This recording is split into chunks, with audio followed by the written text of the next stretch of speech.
To fix leaking seams and rivets on aluminum boats, use the West System Aluminum Boat Repair Kit.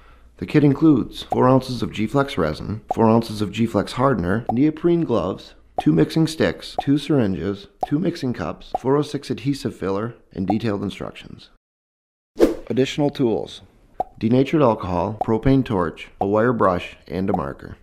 This is Randy Zajac, technical advisor at Goujon Brothers. What I'm working on today is repairing a leaking aluminum boat. It was previously repaired with silicone that failed to adhere, and we're going to patch it up with some G-Flex. G-Flex is our newest epoxy system that we have released through West System. It is a 1-to-1 higher elongation epoxy that bonds very well to aluminum and wet wood, other dissimilar materials. First step in repairing the aluminum boat is to find the leaks. To do this, fill the boat on the inside up with water up to the water line, and it's best to leave the boat leaning either fore or aft so that you're not filling up the entire boat with water. You could actually cause more damage this way. Step 2 then involves getting under the boat and looking for leaks at both seams and rivets. When you find them, circle them with a magic marker so you can clearly see the culprits. Rather than crawling around on the ground on my back, I decided to flip the boat over for easier access to the bottom. This step would involve a surface prep around all of the leaking rivets with the wire brush, just to remove any loose material that might be there and to give some good scratches for the G-Flex to bond to.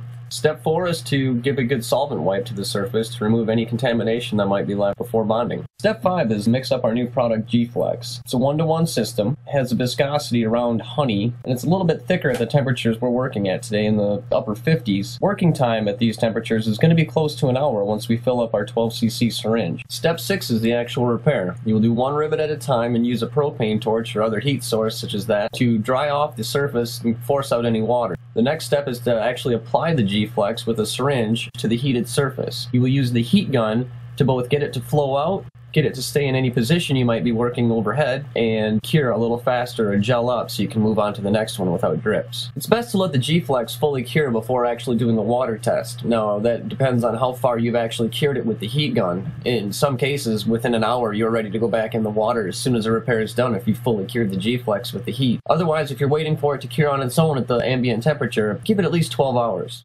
Well, that's about it for this project. The West System Aluminum Boat Repair Kit makes jobs like this a snap.